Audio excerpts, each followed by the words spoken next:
I'm Caroline Daly. I'm with Fidelity National Home Warranty.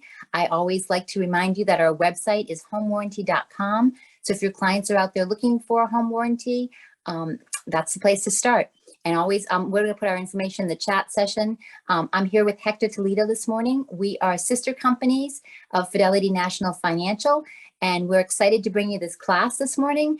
It's really informative. It talks about not so much the technical aspects, but just the how to deal with the buyers that are dealing with the inspection, the sellers and they're dealing with an inspection, and the inspector himself. And as I say that, I'd like to introduce to you Hector, the inspector.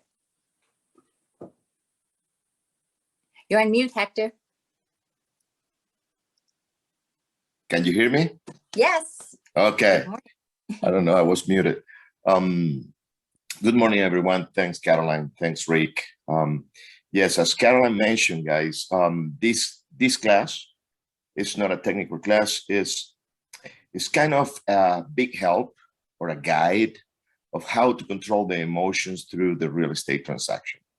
I think our main goal for every single party that works or intervene in a real estate transaction, we wanted to keep those emotions flat. We don't want them to have a high peak of emotions. We don't want them to get, cold feet during the transaction. So let's get her started. Caroline. Yes, so I'm going to go quickly through these items so we can get through all the slides. But we talked a little bit about managing the emotions. Who has emotions in this transaction? We've got sellers with emotions. We've got buyers with emotions. How about all of you agents? I'm sure you all have emotions out there. Maybe you've shown these people 20 houses and this is the one that they really, really love, and they've put an offer in on many homes and they haven't got them accepted. So everyone's emotions are running high. And then you've got the inspector. Hector, how are your emotions during the transaction? Well, they are very much involved in here because after they've been, putting offers on 20 houses and losing them all, they finally got one on. And then, the inspector comes and breaks the deal. Yes, we don't want that. We don't want that. Yeah. But we just need to talk today. We just need to keep, the people well informed and try to keep the emotions on the right place. Our goal is to have a happy buyer. Lenders, title company, agents, inspectors, home warranty, everybody wants to have a happy buyer at the end of the transaction. And that's what we're going to be working on this one. If we do that, we're going to get together to celebrate. Okay? Yes, yes. Okay. Buyers and sellers, they are going to have a lot of things to do once they decide to buy a house, when they decide to sell a house. Caroline. Yes, they're really excited, and they've got a contract on it. They're getting their kids into schools, and then what's going to happen? The inspector's going to come out, and what is he going to do? He's going to ruin everything. Deal breaker. It is important, guys, to if you're working on the seller side, to explain them that most likely they are going to buy a house and they want a thorough inspector to do an inspection on their new home. That's what the buyers are doing on their house. So putting the people on the right mindset, the buyers and the sellers, it's very important to prepare them for the inspection. I always mention that the first round of the fight is getting the contract in, getting the contract executed. That's the first round. The second round is going through the repairs and the repair amendment, negotiating the repairs. That's the second round. After you pass that, you are basically okay, because now the pre-qualifications from the lenders are very solid.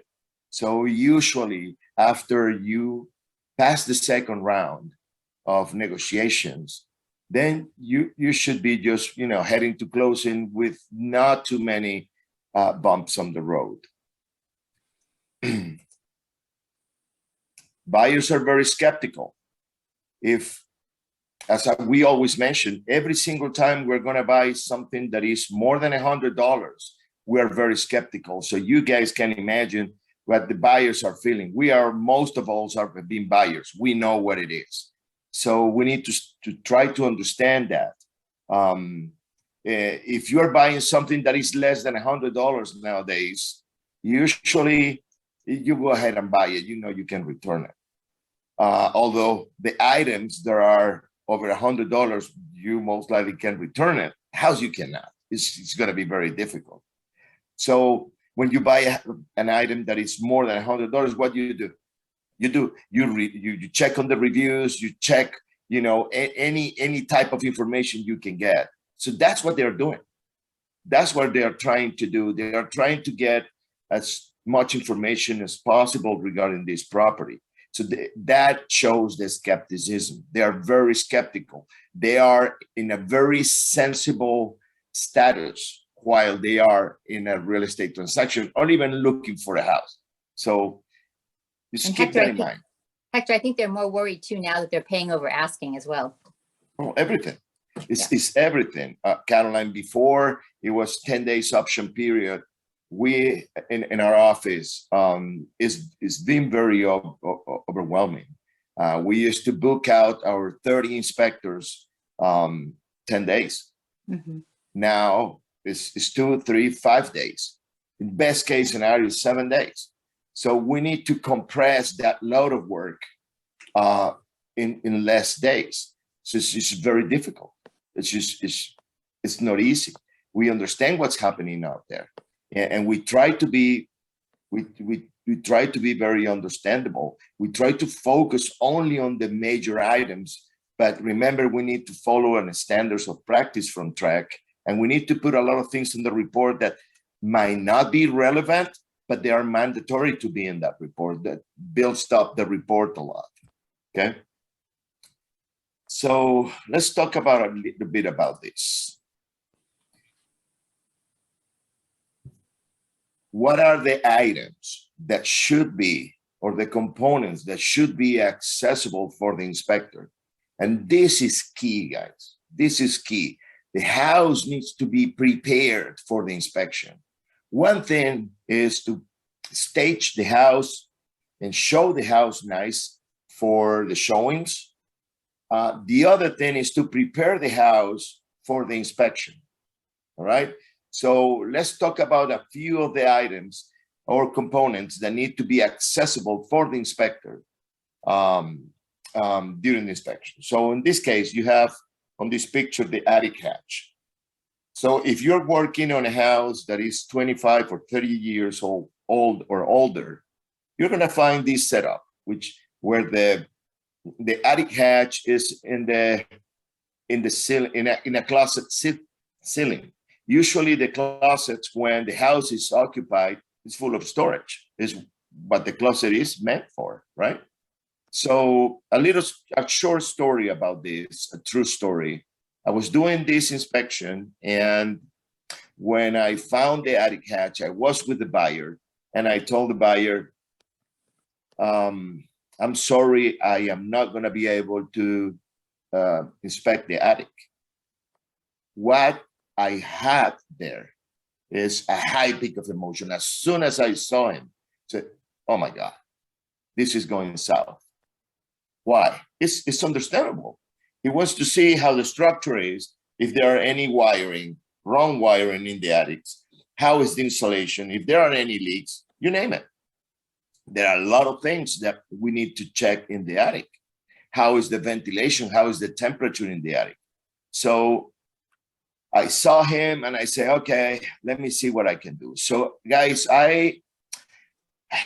doing something that I should not done. I removed the clothes that was on the upper shelving and put it on the bed. And then I stick in my ladder and open the attic hatch. Guess what? When you open the attic hatch, what happens? Caroline, what happens when I open the attic hatch? I bet all that insulation fell on the clothes that were below, right? That is correct. Insulation, fiberglass, sticky, all right, got in here.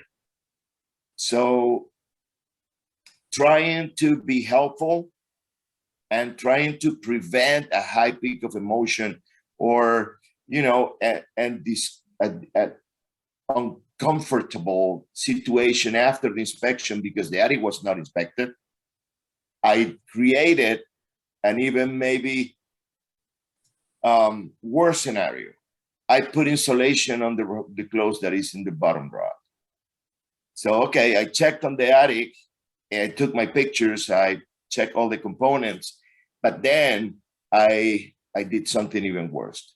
I am really bad folding clothes, and the seller was just really bad. When I put the clothes back in the upper shelving, that was a mess. The seller talked to the listing agent saying that this louse inspector created a big mess in his closet. All right. The first person they're going to call is the agent and complain, right? That is correct. So why I did not have access to the attic? Usually because the listing agent did not talk to the seller to advise them properly about this needs to be accessible. Okay. So keep that in mind. And Hector, I just want to remind everybody right now that you have an awesome PDF that we can send them that tells that they can share with the listing agent if they're the buying agent, or if they're the listing agent, they can share it with their clients to say these are the spots that you need to have access to. Yeah, I have it open on my computer. So as soon as we finish the class, I'm going to show it to them what it is, so you can email it to them so they can have it electronically, so they can send it. If they are working with the buyers, they can send it to the listing agent to advise them properly. And if they are working with the sellers, we're easy. Just give this information to the sellers so they can work on their house to get it ready for the inspection. The easier the inspection goes, and the easier we have access to the components, the better the inspection results gonna be. All right. Mm-hmm. So let me give you another example here on the picture on the right. We have a breaker panel that is blocked by a workout equipment. Those equipments are usually very heavy. So in this case, we could not move it. If we can move a couple boxes, guys, we try to do it. But remember, we cannot touch the seller's stuff or the belongings from the sellers. Nobody can touch them. All right, it's their home. So in this case, we could not remove the face cover for this electric panel. So what's happening? I need to put on the report that this electric panel could not be accessed. So what is needed? Most likely a reinspection. Who's going to pay for the reinspection? Is the inspector needed to go by and do it for free? So this creates a very uncomfortable situation. All right. We try to not charge for re-inspections. Why? Well, because if you are in a situation where you are going to have a licensed professional like a plumber, an electrician, an HVAC, or a GC, you don't need the inspector to go by, because you're going to have a receipt. You're going to have an invoice from that licensed contractor to make sure your clients are properly covered. All right. But if it is something that is an important repair and a licensed contractor was not involved in this, then you really want to have your inspector to go by. And we usually go by to check, that item for free. We just, squeeze you in between our inspections, because it's just to swing by and make sure that the installation or the repair was done properly.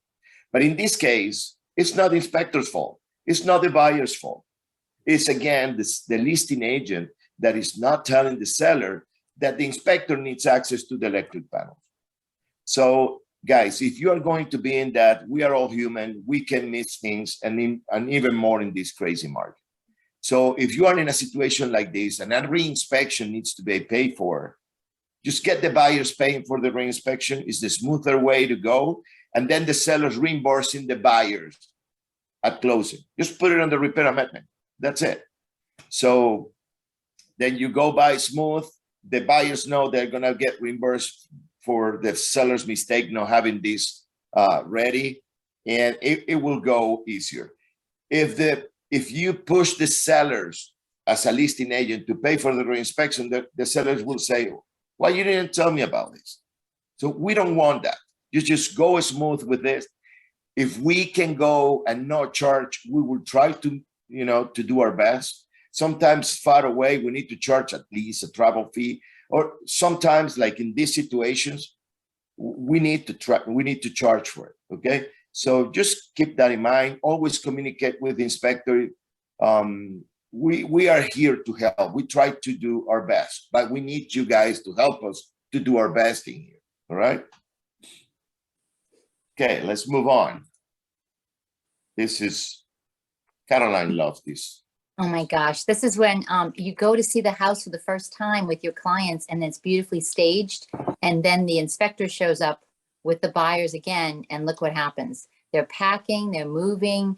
The picture on the left is a bunch of suitcases that they've pulled out of the closet that looks like they're trying to pack up. And the picture on the right, well, this is not good for anybody, especially the inspectors, because they get distracted with all the toys. Right, Hector? Yeah, we can play with, remote control toys. That happened. That happened truly. That happened truly with Tony Ramos. Now he's the manager in Dallas-Fort Worth. Yes. But I was doing a team inspection with him on a large house, and 3 bedrooms or 3 rooms in the house were like this one's, full of toys. And I was doing the exterior, and when I came in, he was playing with a remote control tractor. He said, what are you doing? I said, I've never seen one of these. I just wanted to try it. So you should not touch the seller's belongings. Say, no, I'm failing, but I liked it. So just joking, guys. Just, try to keep the house, in good conditions for the inspection. Remember, most of the times, the buyers are going to the inspections. And in situations like this that you're watching or seeing right now, the buyers backed out of the contract because they said, if that's how they are treating their home, when we came, it was okay, but now they are throwing things like that. And we don't like the houses that are being treated like this. And guys, this is a garage. There are so many components that we need to check in the garage. We have an electric sub panel. We most likely have a water heater. We have, most of the time, we have the access to the attic right there. Also, we have the famous GFCI that is controlling all the outlets at the exterior. So when we are doing the exterior inspection, we are checking on the exterior outlets, and we are tripping the GFCI, because those outlets need to be installed in the wet locations like the exterior areas. So in this particular case was a chaos. When I tripped the outlet outside, the reset was somewhere in this wall. We couldn't find it. The bad thing was, excuse me, that to that GFCI in the garage, there was a chest freezer full of deer meat, which is spoiled. They tried to send us a bill for $700+ worth of deer meat. What is that? It's just emotions are everywhere. All right. So if you can see at the bottom left side of the picture, here it's a tail light. It's a car inside the garage. So what is a car doing inside the garage during an inspection? Just blocking our inspection, limiting our inspection. So we couldn't reset the GFCI. The car is in there. If you see in the upper center of the picture, you see kind of a string with a little angle in there. That is a pull downstairs for the attic. We couldn't even check the attic on that one. The water heater was in the left corner, which is not in the picture. So this is not a good situation, guys. We understand the sellers got a contract, they're packing. The best place to put the packed stuff is in the garage. And we understand that. 8 of every 10 houses that we inspect that are occupied, the garages are full of storage. So we understand, because from the garage it's easier to load the truck. That's fine. So just leave those 30 inches at the perimeter walls, like a walkway, so we can inspect the walls, check the lower walls. We're always looking for moisture. Okay, if we can, if you leave those 30 inches, we can access the electric panel, we can access the GFCI, we can access the water heater, usually it's in a corner in the garage.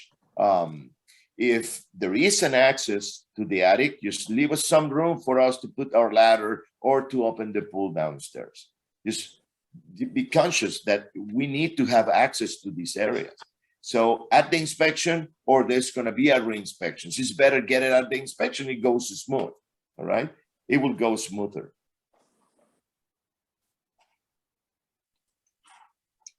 Caroline.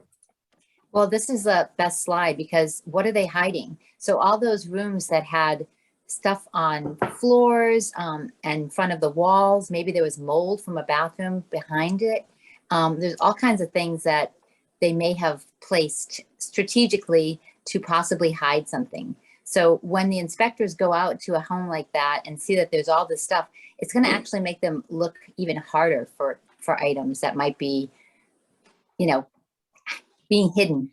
There was a quick story about a vacant home that an inspector told me. He went into the garage and there was one of those big floor to ceiling mirrors that are decorative, and it was placed like just against the wall. And he was like, wow, I wonder what's behind this. And he just took a peek behind it. Sure enough, a big patch of mold. So be conscious that everything needs to be picked up, that the inspectors need to inspect the home in a good manner, and so that they can see what's going on with it and how it's functioning. Yep.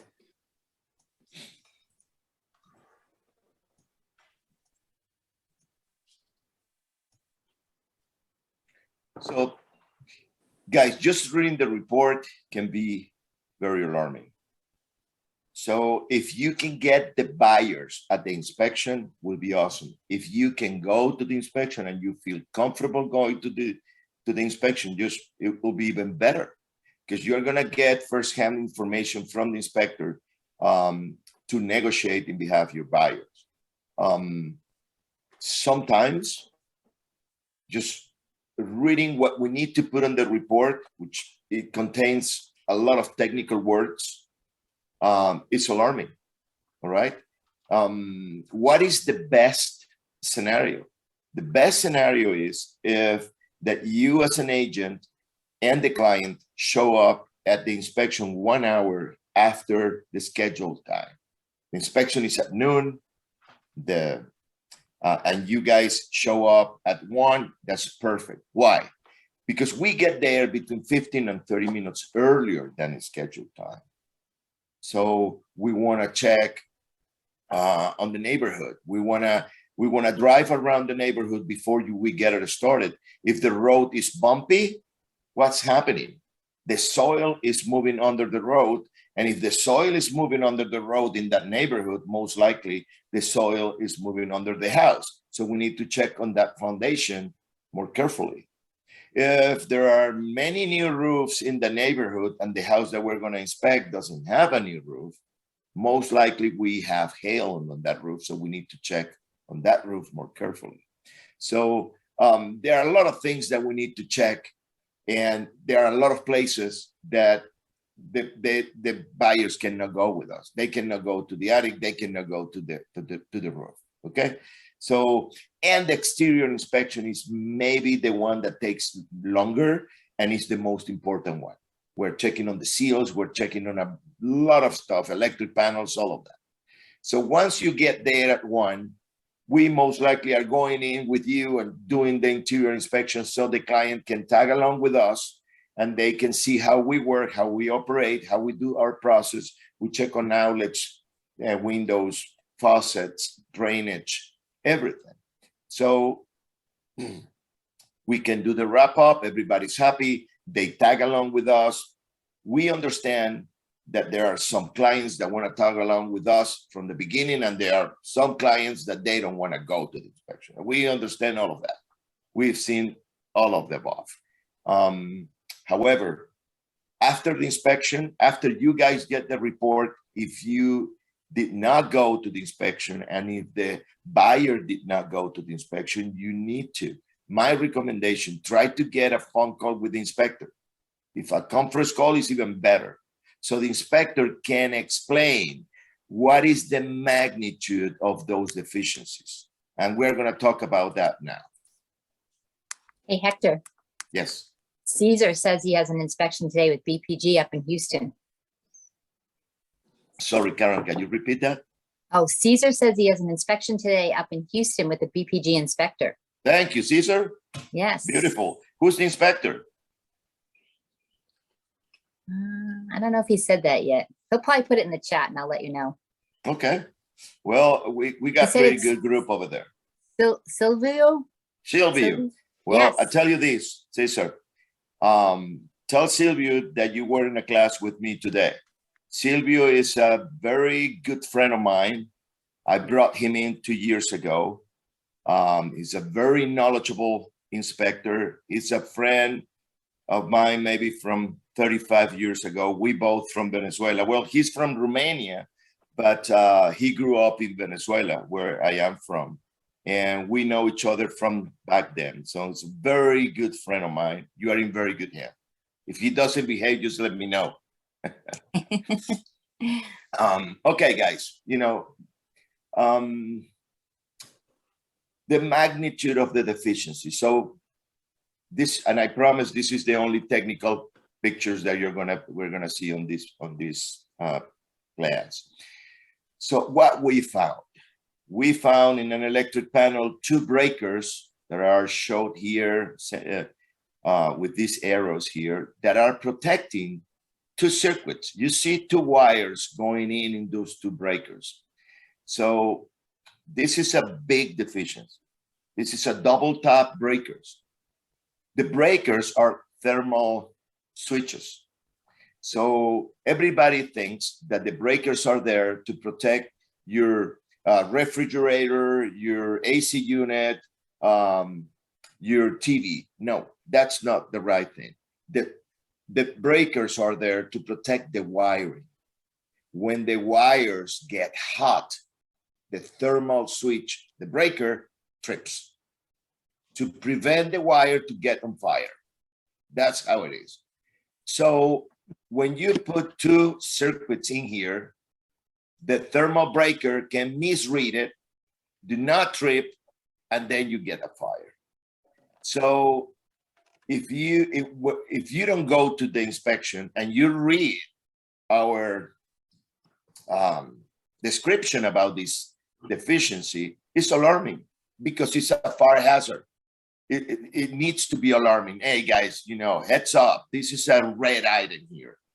But if you come to the inspection and we explain you that to resolve this issue, you just need about $250.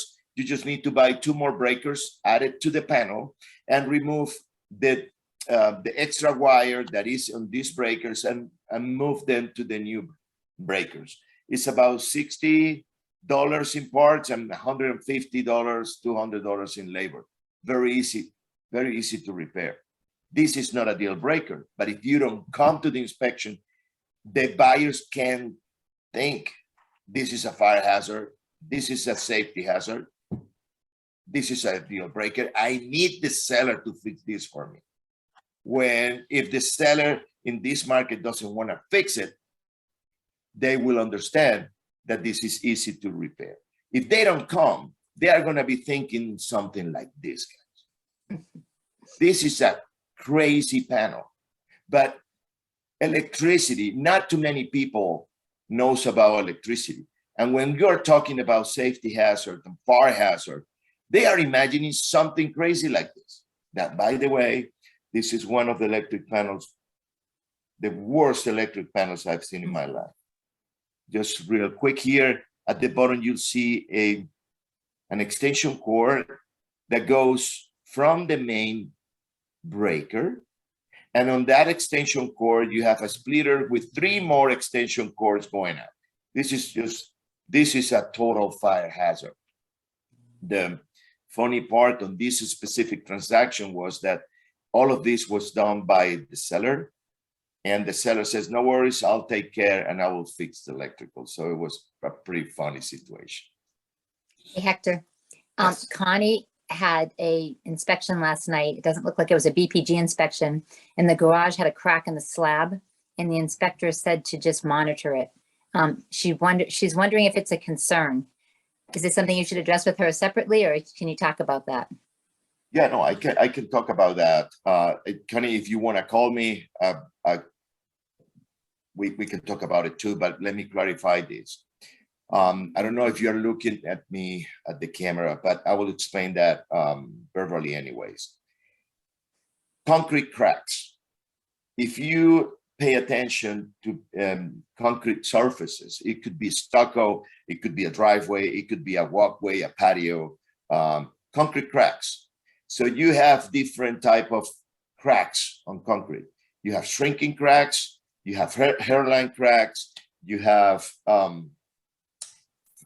flexion cracks, you have stress cracks, you have structural cracks. I'm a civil engineer. I am not, I don't have my license of a structural engineer in Texas, but I got the knowledge anyways, okay? So I can tell you this. For me to determine that there is a structural crack, to start with, the crack needs to be open 1/4 of an inch or more. But not only that, it needs to have displacement or differential movement on both sides of the cracks. So it moves vertically or horizontally or vertically on this movement. So if we don't have that, we just need to, check on the rest of the item. We need to check on a lot of the things. We go to the attic and see if there is deflection on the structure, on the trusses or in the rafters. We need to check on the wall openings if we have some other stress cracks on the walls, different other signs, okay? On the face, on the foundation, at the perimeter, what's going on. If we don't have that, it's just a concrete crack. That's it. But if you have other concerns, just feel free to call me. My cell phone 314-580-6111. I'll be happy to help and assist you on this. Okay. Hector, how do they know if it's a foundation issue? Would the inspector indicate to have a foundation specialist come out, or would they? Okay. Yes, because as I was saying, it's not only a concrete crack that tells you have a structural issue, just a concrete crack. If you see on the driveways, it's the best place to see this. The driveway is not just one slab of concrete, all right? You see that there are some kind of lines that cut the driveway in different sections. Why we do that? Because we know the concrete cracks. So we put those expansion joints in there, trying to get the cracks to travel through those expansion joints. And you will see some driveways that have the expansion joints, but the concrete will crack in the areas that the expansion joints are not there. So in the garage, we don't put expansion joints. Why? Because the garage is part of the house foundation. It's everything built in. It's only one pour. So you don't see those cracks in the house because you have tile or carpet or wood floors. They are covering it and you don't see it. But the day you're going to replace the carpet, or you're going to replace the wood floor or the tile, you're going to see some concrete cracks in there. I can guarantee you that. All right. So it's how it is. Concrete cracks, guys. If the concrete doesn't crack, it's a special concrete, or the concrete was not poured correctly, because it needs to crack. Although it looks very rigid, it's a very flexible structure. It's a floating. It deflects. It floats over the soil, that the soil is moving. So it needs to have that property to be flexible, right? Caroline. Yes. So, this is so important to prepare your buyer, to let them know that it's for major items. There's no perfect homes, especially new construction these days. I don't know how many of you are doing new construction properties, but make sure you're getting inspections along the way. There's 4 phases of an inspection, and we can get into those another day if we want to do that. But that's so important in this market where they're building houses so quickly. But help them understand that the inspector is there to give the facts, let them know, not to determine who's going to pay for the repairs, because I think that's the biggest question you get, Hector, right? Is who's going to pay for this? That's the most common question for me. Who's going to repair this? We're not there to say that. I tell them that we are going to put together a list of items for the agents and the clients to get together and try to negotiate the items that are making them more uneasy about the house. They are not perfect homes. Our company has been in business for over 30 years, and we haven't found the perfect home yet. We do close to 8,000 inspections in San Antonio per year, and we haven't found the number one here yet. New construction. Guys, if you're working with a client that's having a new construction, we do phase inspection, but at least if they don't, a lot of the builders right now, they are not getting contract before when the lot is just raw. They're trying to get the inspection, they're trying to put the houses on the market after the framing is being put up. Why? Because the longer the time goes while they are building the house, most likely they can charge more dollars for the house. It's not like the house price 6 months ago is way lower than the house price today, right? So they break ground, they pour the slab, they put up the framing, and then when they are maybe a month towards the finishing the house is when they want to put the house on the market. Some of the builders, not all of them. So at least get your buyers to get an inspection on this new construction on the final stage. We are having the longest reports ever on new construction. Yeah, Builders have been going through too many issues, problems with the supply chain, no labor. So they've been going through a lot of difficult situations in order to finish that house. And they are not, I don't want to say that they are cutting corners. It's just they are totally out of their comfort zone and they are trying to figure it out to finish the house. A third party eye checking on the house is extremely recommended. There's just too many wrong things. Hector, May said she had an issue with a new build and it was a big flood in the master bedroom. But could you just talk about the new home inspection phases real quick? That's what Yesenia is asking about. Okay, so there are basically 4 phases for a new construction. Phase 1 is before they pour the slab. You want to see how the components are in place and installed, if the proper rebar is in place, if the proper post-tension cables are in place, which is what is going to work structurally with the concrete, all the plumbing, all the conduits for the electrical, everything. And one of the most important things, that the slab is square, that the forms are installed square. A lot of them are not square. So when you check the both diagonals, they are off by 4, 6, even 9 inches width bound. So when they are going to install the siding or the exterior walls, you will see that the walls are not going to be square. It's just going to be a big mess. The phase 2 is the framing or the pre-drywall inspection. So all the framing is built up, the roof is installed, the house is closed in with the exterior walls, but the drywall is not installed, the insulation is not installed.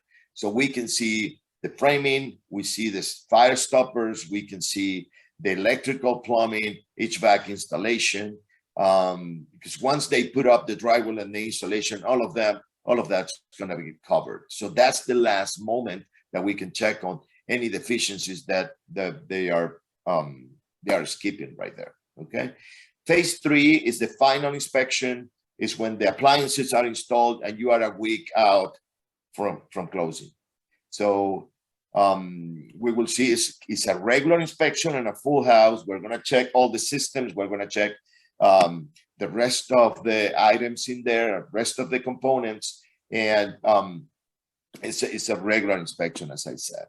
The phase 4 is the warranty inspection. You want to get that house inspected at the 11th month, 1 month before the bumper-to-bumper warranty from the builder is going to be expired. So we do a full inspection on the house again, and if there is any item that needs to be corrected by the builder and that hasn't been corrected during that first year, then you have a document that even, that the builder needs to get fixed for you before that warranty is expired. Yeah, May keeps talking about some stories that she had. One of them is about not having insulation in the attic. So that was really bad. Yeah, we usually on the new construction, we always recommend to do an infrared scan. It's $65 extra, but we will check if there were leaks during the construction. Maybe the insulation is still wet, so that section right there can create mold. We're finding this very often. We can also determine if there is missing insulation behind the walls or on the ceilings, as she was mentioned. And also we can detect if there are air leaks on the ductwork. So it's a very good scanning. It doesn't take longer. It's about maybe 20, 30 more minutes on the inspection. But I always recommend the infrared. But for the new construction, it's a very important extra inspection that we recommend. And Hector, Rick just chimed in and said that, don't trust builders who do their own inspections, because they will tell you that they have their own inspectors, but I'm sure that they're looking at the same things over and over and over again. So it's always good to get a third party, right? Yeah, that's totally right. But even more, if you are working on a new construction that is out of the San Antonio city. So, for example, Canyon Lake, Floresville, La Vernia, out of the city limits. If you are in Highway 90 towards the west, Montgomery Road area, those new neighborhoods that have been built over there, they are out of San Antonio City. We find so many issues, and safety issues, by the way, that since they are not inside San Antonio, they don't have a city inspector to check on that. So it's even worse. So try to get an inspection on the new construction, no matter what. So guys, on this slide, what I have, sorry, Caroline. Oh no, I was just going to say, Tara had a question. She said she has a new build construction. She had a new build and construction inspection last week. Report was very long and they're scheduled to close next week. She's doing the walkthrough with the construction manager today. She wanted to know if you had any suggestions. Yes, make sure the items that you told them to fix every single one is fixed. If there is one item that you don't feel quite okay with it, take pictures from different angles of that item and send it to your inspector. If the inspector thinks from the pictures that is not properly done, do not go to closing. After closing, they are not going to fix that. They are not going to fix it. If the inspector needs to go, the inspector needs to go back. Even though he's charging for a reinspection or a travel fee, but make sure these items are addressed properly. One of the items that we are finding, there are the most common, and they are the most important items on a new construction, and is the exterior drainage. I don't know what's going on, but the exterior drainage is not done correctly lately. And it is a $5,000, $10,000 item to get fixed. So if it is not corrected by the builder in that moment, most likely it will not be corrected by the buyer after closing, and that will undermine the foundation performance. So very, very picky on that. Your inspector need to be very picky on the exterior drainage in the new construction. We are having so many issues on that. All right, so these are a few of the items that most common, I would say, concerns from the buyers. But I put this slide on this class for this little word, radon. Radon is a gas, one of the gases that is produced when the uranium that is in the soil decays. It's the second cause of lung cancer in the United States. We don't have high pockets or high levels of radon in Central and South Texas. But I'm putting this in here because since we're getting huge migration from every single state in the country to Texas, if you are working on a buyer with a buyer that is relocating from the East Coast or from the Rocky Mountains area, most likely they are going to tell you that they want a radon test. Just explain them that we don't have high levels of radon in San Antonio. And if they still persist that they need one and they want one, you just go Google. There are 3 or 4 guys that do it here. It's very expensive. I think it's over $300. In some other markets that we have in BPG, where we have high levels of radon, we charge about 150 or 175.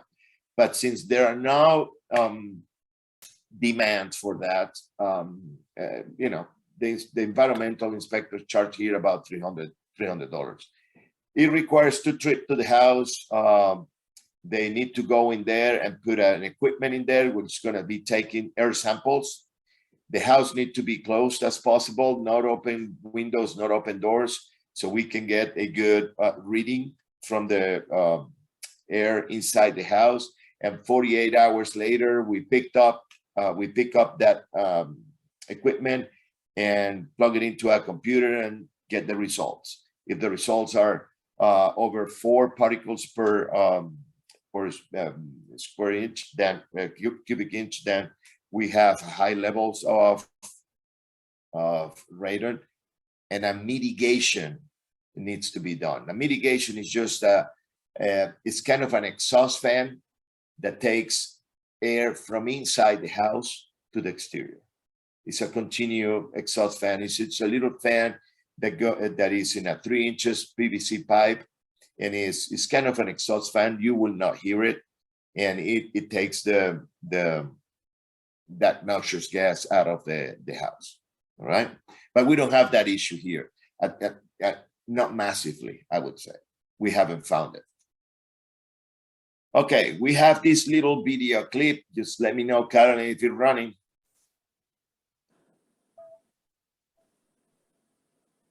Is it running? It's running. I don't hear anything with it. It's going slow. Okay.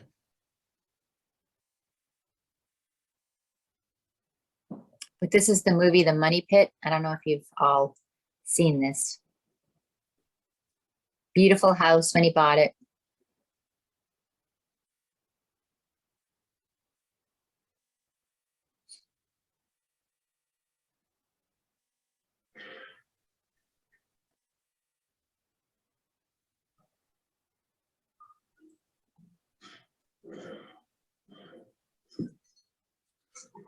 It's running frame by frame, Hector.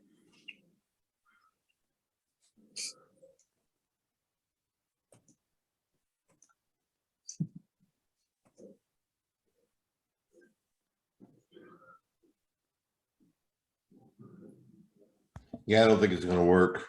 It's barely. Yeah, it's not coming out too well. It's Okay. just going frame by frame. But what the point of this movie is to tell you that, you know, even if they're buying a house that's beautiful and as is, the seller's not going to pay for anything.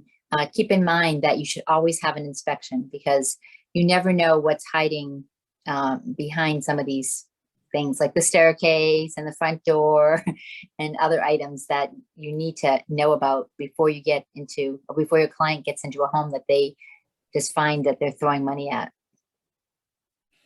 Yeah, it's this video clip was there because it's a perfect example that the house was looking beautifully.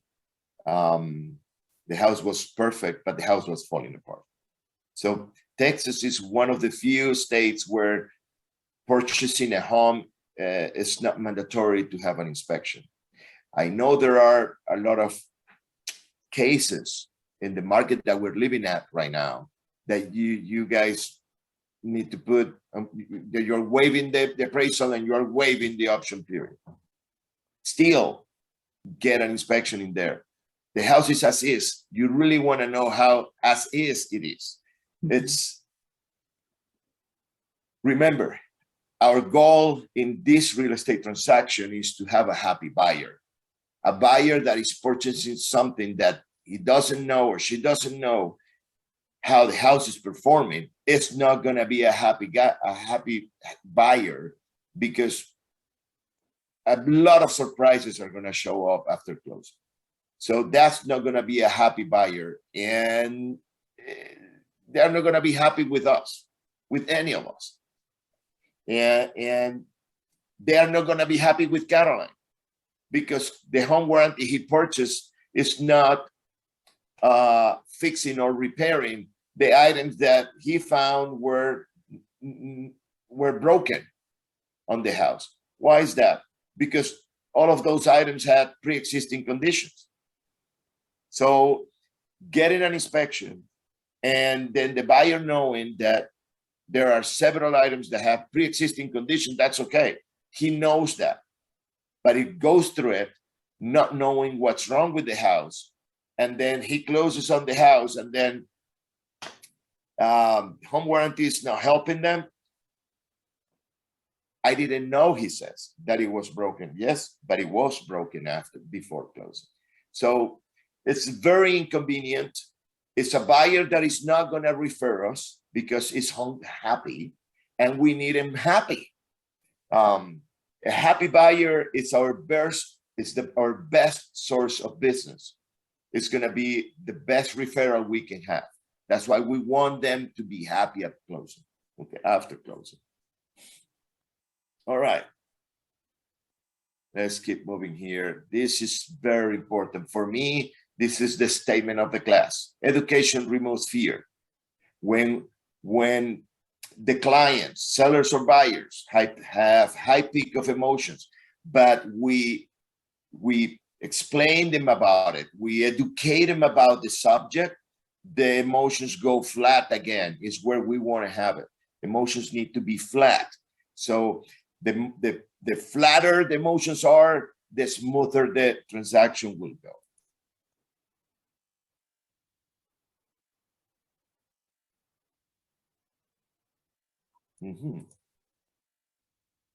Common denominator of every single inspection. Everybody's smiling. Everybody's happy, excited. New home, beautiful. Everybody's concerned after the inspection. We already delivered the bad news. Guys, it's important to understand we are hired to deliver bad news. We are hired to tell the clients bad news only. We cannot say the house is a good house. Actually, we are prohibited by the Texas Real Estate Commission to say so.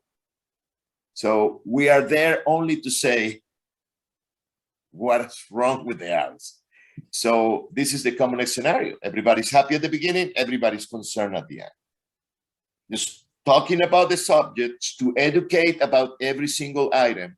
And then once you educate about the deficiencies we found, and they understand what is the magnitude of each deficiency, they know what it is about. They know already what are the potential fixes, or how can that be repaired, how can it be corrected. That's gone. The anxiety that creates that high peak of emotion is gone. So they are ready to move forward. Guys, we're getting to the end of the presentation. Before that, I wanted to show you one of the features that our report has. And this is a section of our summary in our report. Our report is the only one that has it.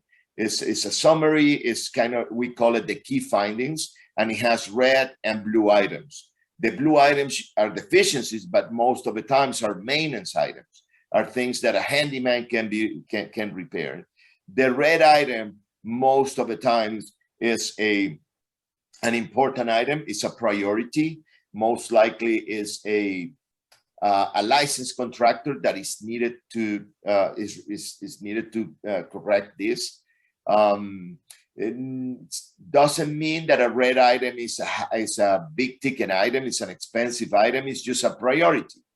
Okay, if you have an outlet that has a missing cover plate, it's a $1 piece, but it's a safety concern for kids, for adults, for everybody. So it's about priority. So it will help you to put in perspective what are the items that you should be negotiating, if it's possible in this market.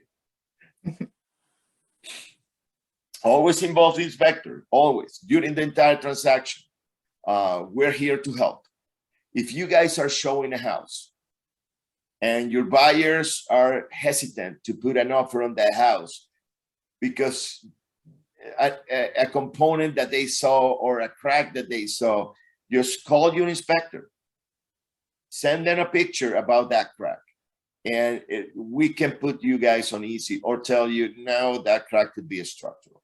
Okay, just something like that. And Hector, I love that you have the red and blue items, because that they're not going to miss anything that's really important. And what they can do is go into that report and copy and paste those items right into their repair amendment. So it makes it super easy. And what we're seeing realtors also do is maybe they haven't asked for the home warranty up front, but they are asking it for it in the repair amendment. They're asking to add that in. So another item. Yeah, thank you, Rick. I mean, I know you have used it. I did your personal house, and I really appreciate you on that, trusting on me on your house. I tell you, that summary that we put it in there, it's such a great tool for the agents. It helps the agents when they are doing, even more when they are doing 2 transactions or more in 1 week. They can get confused between houses because they are seeing so many houses. And on top of that, if they are, dealing with 2 repair amendments or more in 1 week, things can get crossed by. That summary will help to prevent them from skipping or from doing something from the other house, adding an item, in a repair amendment. It happens so many times. That's why we created it, to simplify and help the clients to understand what is more important. It's a big help. Any question, guys?